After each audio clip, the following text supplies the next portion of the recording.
So where were we before we kind of got distracted? We were doing an E shape fourth there. Now remember, C, the fourth of E is F, but because of the cage circles and the tuning difference, the tuning differential right over here between the E and the C, the fourth of E, we're going to say the fourth of C. Okay, going to the left is in fourths. It goes to E. It's a diminished fourth, and this is because of the missing fret here. Notice there's in the key of R. In the key of R, there's no notes here at all. And this is our E shape in the key of R, and this is our C shape in the key of R. Going from E to C here is an augmented fifth. Going from C to E is a diminished fourth, so C instead of going to F goes to E, and E instead of going to B goes augmented to C again. So it all fits in. C goes to E, diminished fourth, E goes to C, augmented fifth, so it all fits into that 5-chord system there. And yes, it's all the fault of the tuning, but the tuning helps us in other ways. If we look over here, in the C major, this is the open string position. The tuning difference here is only a third here. It brings the 7 root and the 3/4 string into play.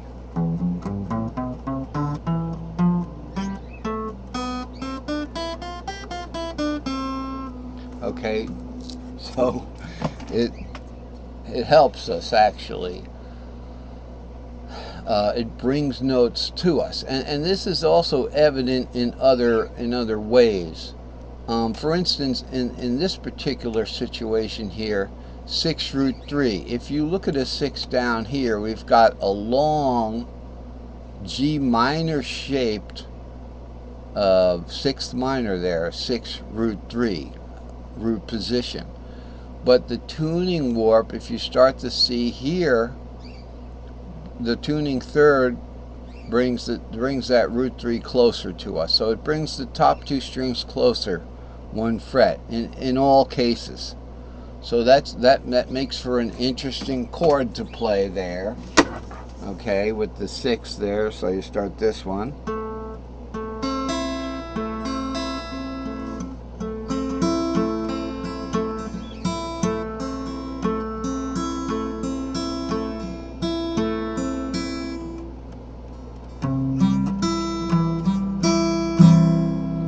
I couldn't really decide which 3 so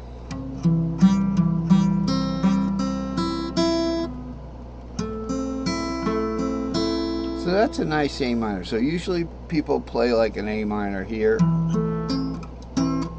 That's just the top 3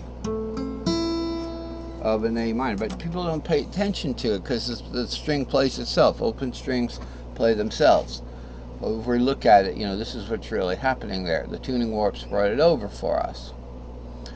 Okay, so let's zoom out a little bit and see that we've got all 3 situations here. Down here with the Mixolydian and its relative 6th, the Phrygian. So this is a little easier to see. Let's move to the right a little bit and go to the A box here. Okay, so remember, C goes to A and caged. So in the A box here, this ED here corresponds to our A box.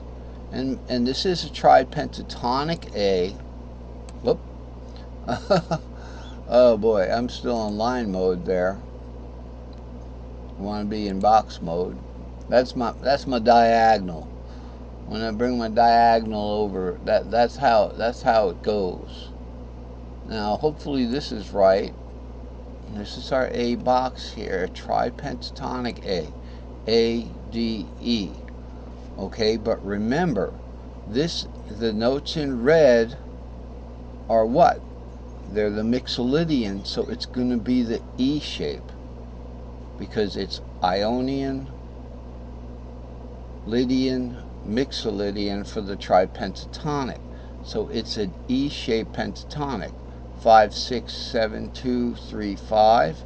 6, 7, 2, 3, 5, 6. But just triads, and triads is it, my friends. When you're playing a chord, if somebody says play this chord and you play these 3 notes, that's the chord. Okay, if they say place first inversion, play second inversion, okay, that's the chord. Just 3 notes. So here's our action fingers, 2, 5, 7 for that A-shaped 5th. Now we're going to have to finger bar the 5th there. Okay, so it's right here. And believe that is your A, your G. Sorry, this isn't it. This is it.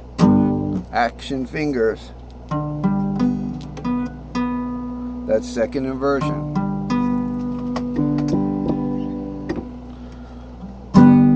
Okay.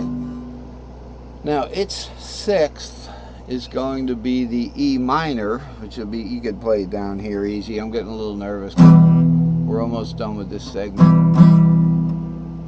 Okay, now, but according to this, that's the E minor shaped 6th. Go up 1 position in caged.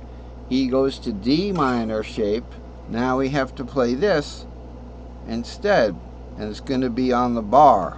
So that's shape fitting. The shape fitting is going to be like this.